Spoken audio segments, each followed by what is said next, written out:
Segala sesuatu yang telah terjadi di masa lalu masih jelas di benaknya. Bagaimana Citra bisa mengulangi kesalahan yang sama? Agil, tehnya tidak enak jika menjadi dingin.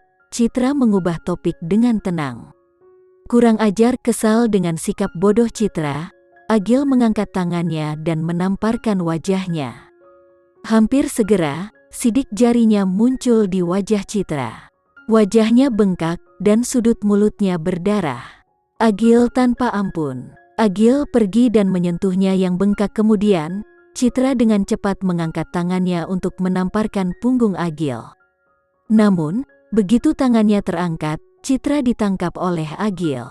Kekuatanmu sendiri, jika ada yang berani menggertakku lagi, aku tidak akan tinggal diam lagi. Citra berusaha keras untuk menarik tangannya kembali, tetapi dia tidak bisa.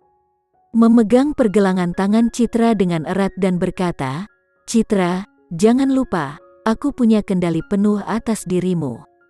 Jika aku bisa mengeluarkanmu dari rumah sakit jiwa, aku bisa menghancurkanmu dan semua yang kau sentuh." Citra tersenyum dan berkata, "Terima kasih atas peringatan Anda, Direktur Agul.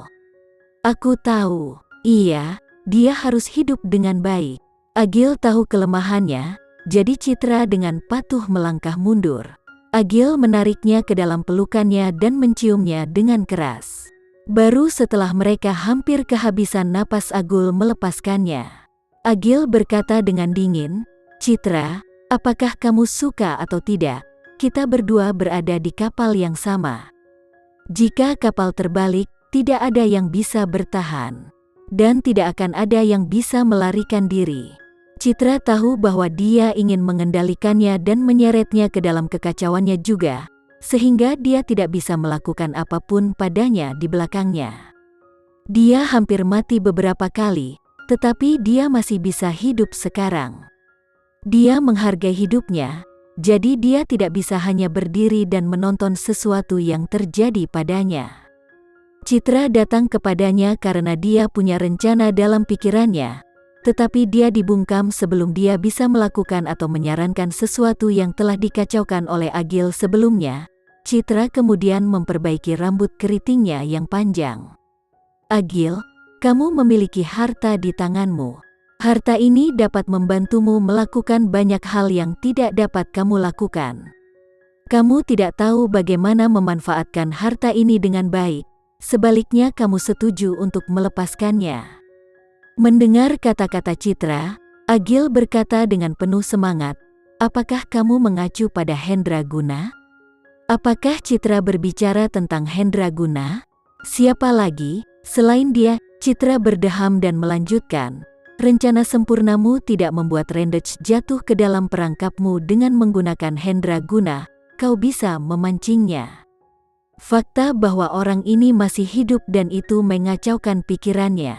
Karena dia memberi informasi kepada Randy, Randy meragukan pilihannya sendiri. Agil juga mengakui bahwa rencananya bisa berhasil karena Hendra Guna memainkan peran penting, tetapi Hendra Guna tidak akan pernah membantu menyingkirkan menantunya sendiri. Randy setelah bergaul dengan Agil selama beberapa tahun, Citra memahami karakternya dengan sangat jelas. Melihat matanya, dia mungkin bisa menebak apa yang dia khawatirkan.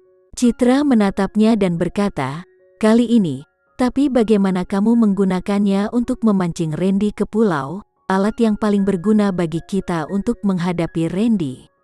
Agil mengangkat alisnya dan berkata, "Maksudmu aku harus mendapatkannya kembali?"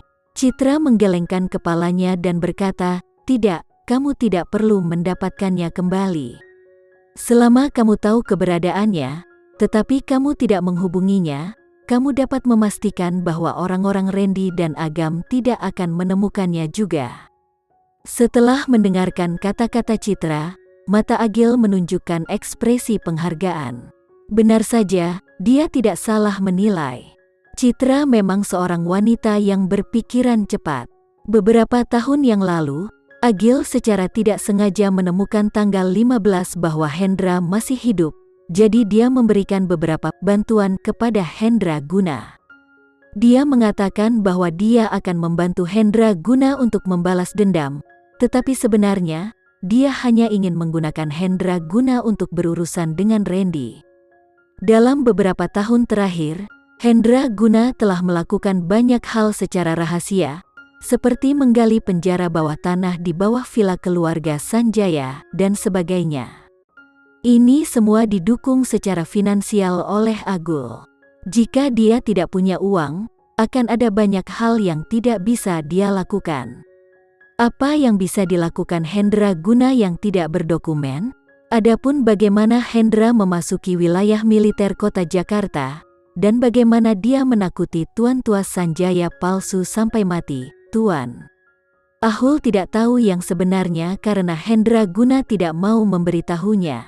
Itu adalah Agil yang membantu Hendra menculik Priscilia, agar Hendra Guna bisa membalaskan dendam atas kesalahan Surya Adiwijaya.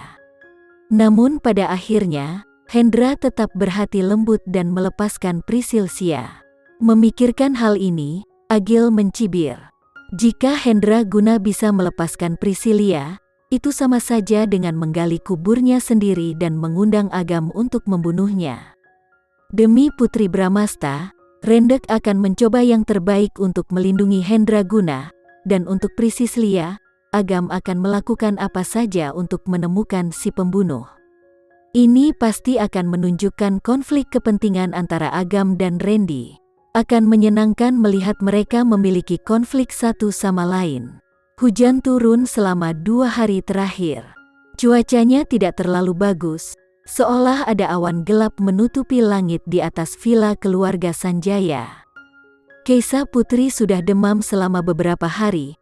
Dia minum obat tapi tidak sembuh-sembuh. Mama Sarah merasa tertekan dan khawatir. Jika obatnya tidak berhasil, dia akan menggunakan cara lain. Pagi-pagi sekali, dia membawa Priscilia ke sebuah gereja terkenal di kota Jakarta untuk berdoa bagi kesehatan dan keselamatan putri kecil.